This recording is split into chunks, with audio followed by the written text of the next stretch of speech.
Cardio respiratory system, जिसमें आज हम पढ़ेंगे कि हमारा कार्डियो, सबसे पहले हार्ट कैसे काम करता है, what is the functioning of the heart. तो आप जो हार्ट का डायग्राम देख रहे हो, just see this diagram. Basically हमारे हार्ट में 4 चैम्बर्स होते हैं, ठीक है। हार्ट के अंदर देयर आर 4 चैम्बर्स। हार्ट का मेन काम क्या है, पहले इसको डिस्कस करते हैं कि मेन काम हार्ट का क्या है। The main working of the heart is pumping. Heart का मेन काम क्या होता है, पंप करना, ब्लड को सर्कुलेट करना, पूरी बॉडी के अंदर सर्कुलेट करना। तो जब ब्लड को सर्कुलेट करता है हार्ट, तो एक चीज़ आप देखिए, the time you are born, even जब बच्चा माँ के पेट में होता है तब से हार्ट काम करना शुरू करता है, till the time a person dies, तब तक काम करता है कंटिन्यूसली। रात को सोते टाइम भी वो सोता नहीं है, इट हैज़ टू वर्क, है ना। जब हम लोग रेस्ट लेते हैं, बट हार्ट एक ऐसा ऑर्गन है जो कंटिन्यूसली 24/7 काम करता है। हार्ट क्या, इवन सारे ऑर्गन्स 24/7 काम करते हैं, दे डोंट स्टॉप। तो ये ऑर्गन्स को स्ट्रॉन्ग रखना बड़ा इंपॉर्टेंट हो जाता है हमारे लिए, कि ये ऑर्गन्स स्ट्रॉन्ग रहे। इन ऑर्गन्स के ऊपर हमारा वर्कआउट हम कम करते हैं। हार्ट को स्ट्रॉन्ग करने के लिए क्या वर्कआउट है, कार्डियो, बेसिकली कार्डियो ट्रेनिंग। जितनी आप कार्डियो ट्रेनिंग करोगे आपका हार्ट स्ट्रॉन्ग होता है।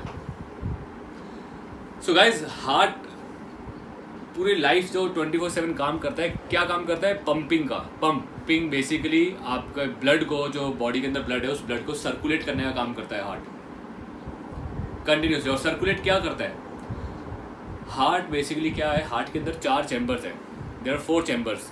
तो मतलब चार खानों में हार्ट को अगर हम काट के देखा जाए, तो नीचे जैसे डायग्राम में आप देख रहे हो, 4 खानों में आपका हार्ट डिवाइडेड होता है, ठीक है। ये जो 4 खाने होते हैं, इन 4 खानों में ऊपर के 2 खाने जिनको बोलते हैं आर्ट्रियम, और नीचे के 2 खानों को बोलते हैं वेंट्रिकल्स। तो अगर हम बात करें आर्ट्रियम और वेंट्रिकल्स क्या करते हैं, आर्ट्रियम्स, ऊपर के दोनों खाने रिसीवर होते हैं, उनके अंदर ब्लड आता है, और नीचे के दोनों खाने ब्लड को बाहर देते हैं, हार्ट में से बाहर भेजते हैं। तो हार्ट में से ब्लड 2 जगह जाता है, एक तो जाता है आपकी पूरी बॉडी के अंदर सर्कुलेट होने के लिए, और एक जाता है प्योरिफिकेशन के लिए आपके लंग्स में। तो हार्ट का जो नीचे के चैम्बर है, अगर हम इसको हार्ट को देखें ना, राइट और लेफ्ट में डिवाइड करें, जो राइट साइड का हार्ट होता है, राइट साइड का आर्ट्रियम और वेंट्रिकल। आर्ट्रियम मतलब ऊपर का खाना, वेंट्रिकल उसके नीचे का खाना। तो राइट साइड के जो खाने हैं, इनके अंदर इम्प्योर ब्लड आता है। इम्प्योर मीन्स डीऑक्सीजनेटेड, इसके अंदर ऑक्सीजन कम होता है, ऑक्सीजन खत्म हो चुका होता है उस तरह का। तो उसको हम बोलते हैं डीऑक्सीजनेटेड, कि उसके अंदर ऑक्सीजन नहीं है। वो ब्लड राइट हैंड साइड के हार्ट की राइट हैंड साइड में आता है। राइट हैंड साइड में ऊपर जो आर्ट्रियम है, आर्ट्रियम रिसीव करता है, रिसीव करने के बाद आर्ट्रियम नीचे वेंट्रिकल्स में डाल देता है। वेंट्रिकल्स उसको पंप, जब हार्ट पंपिंग एक्शन करता है, वेंट्रिकल उसको लंग्स में भेजता है, वेंट्रिकल्स उसको लंग्स में भेजते हैं। लंग्स में जाकर ब्लड के अंदर ऑक्सीजन डाला जाता है। लंग्स के अंदर एवियोलीज होते हैं, एवियोलीज बेसिकली ब्लड के अंदर ऑक्सीजन डालने का काम करते हैं। और जब वो ऑक्सीजन रिच हो जाता है, ऑक्सीजन रिच ब्लड वापस कहाँ आता है, वो आता है लेफ्ट हैंड साइड आर्ट्रियम में। हार्ट का जो लेफ्ट हैंड साइड का आर्ट्रियम है उसमें आता है, वहाँ से आर्ट्रियम नीचे वेंट्रिकल में भेजते हैं। वेंट्रिकल्स जब हार्ट पंप करता है तो पूरी बॉडी के अंदर ऑक्सीजनेटेड, मतलब ऑक्सीजन रिच ब्लड पूरी बॉडी के अंदर सर्कुलेट करता है। सो बेसिकली जब आपका हार्ट पंपिंग एक्शन करता है, पंपिंग एक्शन के अंदर जो राइट हैंड साइड का हार्ट है, राइट हैंड साइड, अगर हार्ट को हम बीच में से 2 हिस्सों में डालें, तो राइट हैंड साइड में आर्ट्रियम, ऊपर एक जो खाना है आर्ट्रियम, वो डीऑक्सीजनेटेड ब्लड को रिसीव करता है, उसमें डीऑक्सीजनेटेड ब्लड आता है। वहाँ से वो ब्लड नीचे वेंट्रिकल्स में जाता है, राइट हैंड साइड वेंट्रिकल में, और वो राइट हैंड साइड वेंट्रिकल उसको कहाँ भेजता है, लंग्स में प्योरिफिकेशन या कह लो ऑक्सीजनेशन के लिए, कि उसके अंदर ऑक्सीजन आ जाए। फिर जब वहाँ से ऑक्सीजन रिच ब्लड वापस आता है तो कहाँ आता है, लेफ्ट हैंड साइड आर्ट्रियम में, लेफ्ट हैंड साइड आर्ट्रियम ऊपर के खाने में। फिर वो ऊपर का खाना लेफ्ट हैंड साइड वेंट्रिकल में उसको नीचे भेजता है। वहाँ से लेफ्ट हैंड साइड वेंट्रिकल से ये पूरी बॉडी के अंदर ऑक्सीजन रिच ब्लड डिस्ट्रीब्यूट होता है। सो मेजरली हार्ट का काम यही है, pumping action, and this pumping is one for oxygen rich blood के लिए, प्योरिफिकेशन के लिए, हार्ट के अंदर ऑक्सीजन, ब्लड के अंदर ऑक्सीजन आने के लिए उसको लंग्स में भेजता है, और दूसरा जो ऑक्सीजन रिच ब्लड है उसको पूरी बॉडी में सर्कुलेट करना। जब ये ऑक्सीजन रिच ब्लड पूरी बॉडी में सर्कुलेट होता है तो क्या करता है, आपके मसल्स, आपके हर एक सेल्स को, बेसिकली ऑर्गन्स को, सेल्स को, मसल्स को, हर जगह ऑक्सीजन सप्लाई करता है, ऑक्सीजन सप्लाई करता है, जिससे कि हमारे सारे ऑर्गन्स नॉर्मली काम कर पाते हैं। अगर आपके ऑर्गन्स को ऑक्सीजन की सप्लाई नहीं मिलेगी तो वो काम नहीं कर पाएंगे। आपको सेल को ज़िंदा रहने के लिए ऑक्सीजन चाहिए, अगर वो ऑक्सीजन नहीं है तो वो काम नहीं कर पाते। तो ये जो पंपिंग है, इट इज़ वेरी इंपॉर्टेंट। इसके लिए मैं आपके साथ एक वीडियो शेयर करूँगा, बहुत ही अच्छी वीडियोस निकाली थी मैंने यूट्यूब पे, वो मैं आपके साथ शेयर करूँगा, उसको देख के और अच्छे से आपकी अंडरस्टैंडिंग बेहतर हो जाएगी। सो गाइस, हार्ट के 4 जो हमने खाने पड़े हैं, उन चारों खानों का नाम है, ऊपर के दोनों खानों को बोलते हैं वेंट्रिकल्स। एक हो गया राइट हैंड साइड वेंट्रिकल, एक हो गया लेफ्ट हैंड साइड वेंट्रिकल। ऐसे एक हो गया राइट हैंड साइड, नीचे के खानों को बोलते हैं वेंट्रिकल्स। राइट हैंड साइड ऊपर के आर्ट्रियम्स, नीचे के हैं वेंट्रिकल्स। ऊपर के दोनों आर्ट्रियम, नीचे के दोनों वेंट्रिकल। नीचे के जो वेंट्रिकल्स हैं थोड़े बड़े होते हैं साइज में, आर्ट्रियम से थोड़े बड़े होते हैं। और नीचे की तरफ हार्ट का मसल होता है मायोकार्डियम।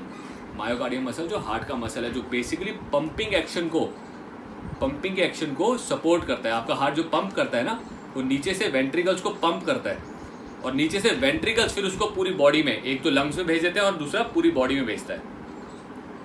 तो नीचे के जो वेंट्रिकल्स है उनका काम है एक तो पूरी बॉडी के अंदर सर्कुलेट करना और दूसरा लंग्स में डालना। तो ये आपका working of the muscle heart है, जिसको हम एक और वीडियो से भी अच्छे से देख लेंगे। नेक्स्ट बात करते हैं, हार्ट सर्कुलेट किसको कर रहा है। हार्ट सर्कुलेट किसको करता है, ब्लड को। सो ब्लड की प्रॉपर्टीज पढ़ते हैं, ब्लड के फंक्शंस पढ़ते हैं कि ब्लड एक्चुअली इतना इंपॉर्टेंट क्यों है पूरी बॉडी में सर्कुलेट करने के लिए, ब्लड को क्यों सर्कुलेट किया जा रहा है पूरी बॉडी में।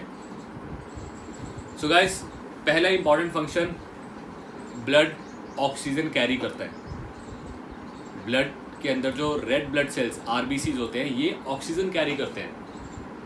तो ऑक्सीजन पूरी बॉडी में हमारे हर एक सेल को चाहिए जिंदा रहने के लिए, काम करने के लिए, तो ये ऑक्सीजन कैरी करते हैं। दूसरा, जो ब्लड है ये न्यूट्रिशन कैरी करता है। जो भी आप न्यूट्रिशन खाते हो, हम जो भी न्यूट्रिशन खाते हैं वो डाइजेस्ट होने के बाद हमारी ब्लड स्ट्रीम में आता है, और ब्लड स्ट्रीम से ही पूरी बॉडी के अंदर डिस्ट्रीब्यूट होता है। तो जो भी आप प्रोटीन खा रहे हो, कार्ब्स खाते हो, आपके मसल्स को वो एनर्जी कहाँ से मिलेगी, जब वो ब्लड स्ट्रीम में आएगा और ब्लड स्ट्रीम उसको मसल्स में पहुँचाएगी। जितने भी हार्मोन्स है, जो आपका ग्रोथ हार्मोन है, टेस्टोस्टेरोन है, ये सारे हार्मोन्स भी ब्लड के अंदर पहले आते हैं और ब्लड फिर उनको पूरी बॉडी में डिस्ट्रीब्यूट करता है। तो ब्लड आपका न्यूट्रिशन, हार्मोन्स, ऑक्सीजन, इन सब चीज़ों को, इवन वाटर, अगर सेल के अंदर वाटर लेवल कम हो जाता है ना, तो ब्लड में से ही वो वाटर लेवल सेल ले लेता है, ब्लड में से भी वाटर लेवल एब्जॉर्ब करता है सेल्स। तो ये सारा काम हमारा ब्लड का है, इसलिए ब्लड इतना इम्पॉर्टेंट हमारे बॉडी के लिए है कि उसको पूरी बॉडी में अच्छी तरीके से सर्कुलेट किया जाए। सो गाइस, ब्लड में क्या क्या होता है, तो सबसे पहले ब्लड एक लिक्विड है, जैसे हम सब देखते हैं एक लिक्विड, वो लिक्विड क्या है, प्लाज्मा। एक प्लाज्मा नाम का लिक्विड है जिसके अंदर red blood cells, white blood cells और प्लेटलेट्स, ये सब चीज़ें रहती हैं। ब्लड का कलर रेड क्यों होता है, क्योंकि ये जो प्लाज्मा जो लिक्विड है ना, ये प्लाज्मा एक ट्रांसपेरेंट लिक्विड होता है, पानी जैसा। इस लिक्विड के अंदर बहुत सारे रेड ब्लड सेल्स हैं, बहुत सारे, जिसकी वजह से इसका रंग रेड हो जाता है, इसका जो कलर है वो रेड हो जाता है। वाइट ब्लड सेल्स कैसे होते हैं, ट्रांसपेरेंट। वाइट मीन्स ट्रांसपेरेंट होते हैं, उनका कोई कलर नहीं है, तो इसलिए उनका कोई कलर नहीं होता, तो वो भी रेडी दिखेगा। प्लेटलेट्स थोड़े से येलोइश होते हैं, येलो होते हैं कलर के प्लेटलेट्स। तो प्लेटलेट्स लेकिन मात्रा में कम होते हैं और येलोइश कलर होता है, जिसकी वजह से वो रेड कलर को ना ओवरकम नहीं कर पाते, जिसकी वजह से रेड को ओवरकम नहीं कर पाते और आपका ब्लड जो है वो रेड कलर का दिखता है। डार्क रेड कलर का दिखता है due to haemoglobin. Haemoglobin RBC cells होते हैं जो रेड कलर के होते हैं। सो गाइस, ये जो सेल्स हैं इनका काम क्या है? रेड ब्लड सेल्स ऑक्सीजन को कैरी करते हैं, ये पूरी बॉडी के अंदर ऑक्सीजन भेजते हैं। वाइट ब्लड सेल्स हमारे इम्यून सिस्टम को, एक तरह का हमारी बॉडी का इम्यून सिस्टम होता है, ये एंटीबॉडीज़ होती है, हमारी बॉडी के अंदर वायरस को, बैक्टीरिया को मारते हैं, बीमारी से लड़ते हैं, ये हमारा इम्यून सिस्टम है। प्लेटलेट्स क्या करते हैं? प्लेटलेट्स हमारी बॉडी के अंदर कहीं पे भी, जैसे जख्म होता है ना, आपकी स्किन पे कभी कोई जख्म लग जाए, छिल जाए, तो धीरे धीरे अपने आप वो रिपेयर होनी शुरू होती है। आप देखते हो उसके ऊपर एक काली काली चीज़, परत सी बननी शुरू हो जाती है ना, ये प्लेटलेट्स बनाती हैं। प्लेटलेट्स बेसिकली ब्लड को बहने से रोकती है। कहीं पे भी अगर हमारी बॉडी में जख्म होगा ना, तो आप थोड़ी देर उसको दबा के रखते हो जख्म को, तो खून रुक जाता है। जैसे आपका कोई इंजेक्शन से भी हम खून, जब कोई टेस्टिंग के लिए आप जाते हो, इंजेक्शन से खून लेता है टेस्टिंग के लिए, तो आप थोड़ी देर उस जगह को दबा के रखते हो तो नस में से भी खून रुक जाता है ना अपने आप। कैसे रुकता है? वो खून के अंदर जो प्लेटलेट्स हैं वो आके उस नस में जमा हो जाते हैं कि वहाँ से खून बाहर ना जाए। तो क्लॉटिंग का काम करते हैं प्लेटलेट्स, बेसिकली क्लॉट करते हैं, दीवार बनाते हैं कि खून बाहर ना जाए। तो जब भी कभी ब्लीडिंग होती है तो प्लेटलेट्स होते हैं जो फटाफट आके क्लॉट करते हैं, वहाँ पे एक दीवार बना देते हैं कि हमारा खून बहे ना, ज़्यादा ना बहे। तो ये काम होता है प्लेटलेट्स का, जो क्लॉटिंग करती है। तो ये इंपॉर्टेंट फंक्शन, ये तो फंक्शंस हो गए। प्लाज्मा का फंक्शन जैसे आपको बताया, प्लाज्मा एक लिक्विड है, ये बेसिकली पूरी बॉडी के अंदर लिक्विड लेवल को भी मेंटेन करता है कि हमारी बॉडी में, सेल्स में, ऑर्गन्स में, सब जगह लिक्विड वाटर लेवल ठीक ठाक रहे, कम ना हो। तो प्लाज्मा ये काम करता है। अब अगर देखा जाए तो जितना भी न्यूट्रिशन आप खाते हो ये प्लाज्मा के थ्रू, ब्लड के थ्रू ही ट्रांसपोर्ट होता है हमारी पूरी बॉडी में। तो एक बहुत बड़ा ट्रांसपोर्टेशन सिस्टम है हमारी बॉडी का। ट्रांसपोर्टेशन सिस्टम जैसे आज की डेट में आप अपने घर में रहते हो, आपको एक दुकान में जाते हो, सारा सामान मिलता है ना। क्यों मिलता है? क्योंकि उस दुकान में ट्रांसपोर्ट होके आ रहा है सारा सामान, खाने पीने का, सारी ज़रूरत की चीज़ें आ रही हैं। अगर वो ट्रांसपोर्टेशन सिस्टम ही ख़त्म हो जाए तो आपके तक कोई सामान नहीं पहुंचेगा। तो सेम ब्लड वही काम करता है कि पूरे शरीर में, पूरी बॉडी में ऑर्गन्स को, मसल्स को, टिश्यूज़ को, सेल्स को, ये सब चीज़ें ट्रांसपोर्ट करता है। न्यूट्रिशन, आपका ऑक्सीजन, फिर वाइट ब्लड सेल्स प्रोटेक्ट भी करते हैं, प्रोटेक्शन देता है, प्रोटेक्शन का काम है, ठीक है। वाटर लेवल मेंटेन करता है पूरी बॉडी का, जिसकी वजह से ब्लड एक बहुत ही इंपॉर्टेंट कंपोनेंट हो जाता है हमारी बॉडी का। सो गाइज, इसके बाद जैसे कि ब्लड के फंक्शंस पढ़े हमने, हमारी बॉडी में ना एक सर्कुलेटरी सिस्टम है, जो मैंने अभी स्टार्टिंग में हमने पढ़ा था कि हार्ट कैसे सर्कुलेट करता है। तो just see this diagram on page number 47 page का एक डायग्राम देखिए सर्कुलेटरी सिस्टम वाला। तो बहुत अच्छे से इसमें क्लियरली डिफाइन किया गया है कि कैसे हमारा हार्ट बॉडी के अंदर ब्लड को सर्कुलेट कैसे करता है।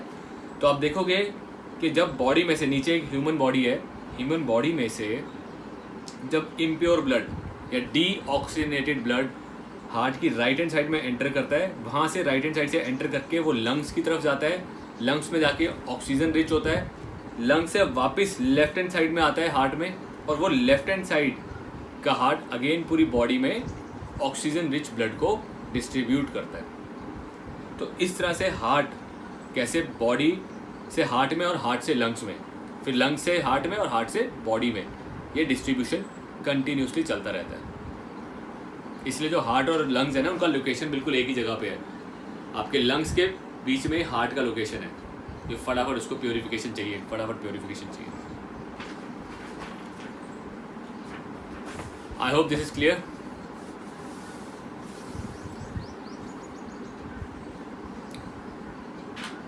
किसी को कोई डाउट है, कोई कुछ पूछना चाहता है तो बताइए। Any doubt, anything you want to ask? बहुत ही प्यारी वीडियोस मैं आज देख रहा था इसके रिगार्डिंग, आप सबके साथ शेयर करने के लिए।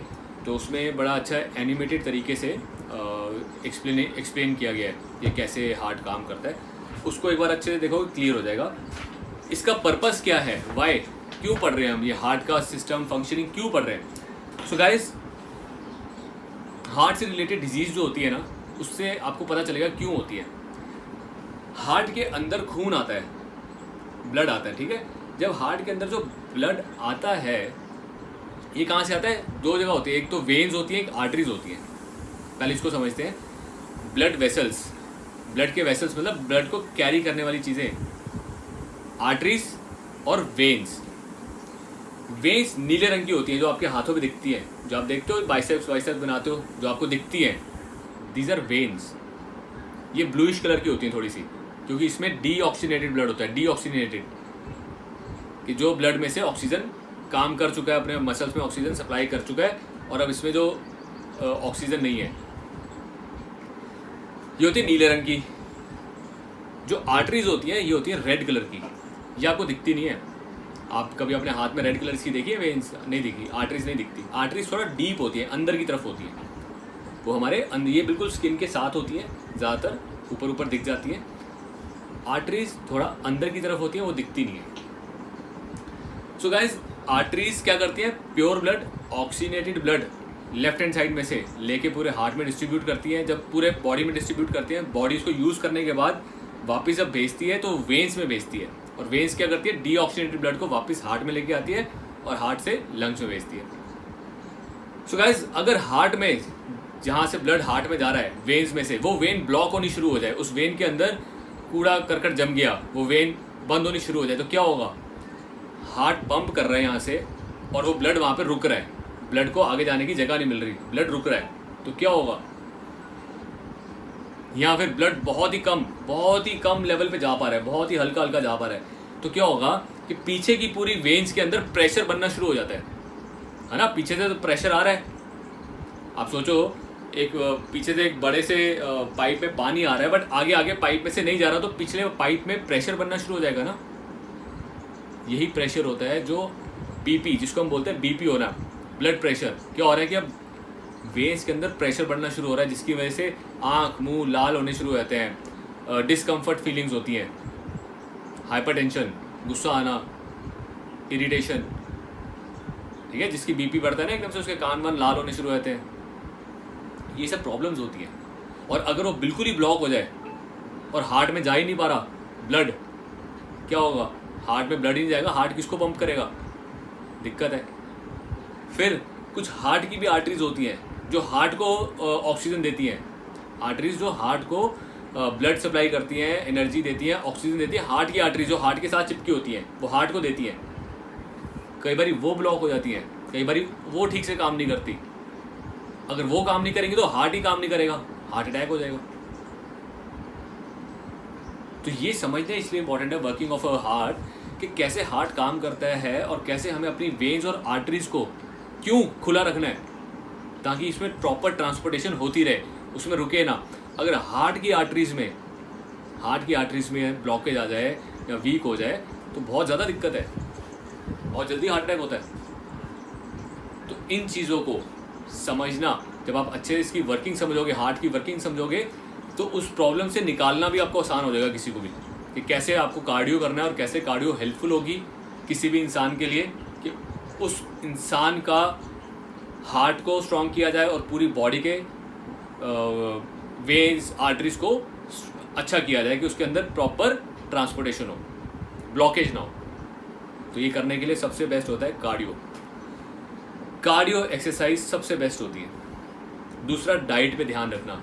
हार्ट के जो वेन्स के अंदर जो जमना शुरू होती है ना, प्लेग, गंदगी, ये कोलेस्ट्रॉल वगैरह जो जमता है, ये क्यों जमता है?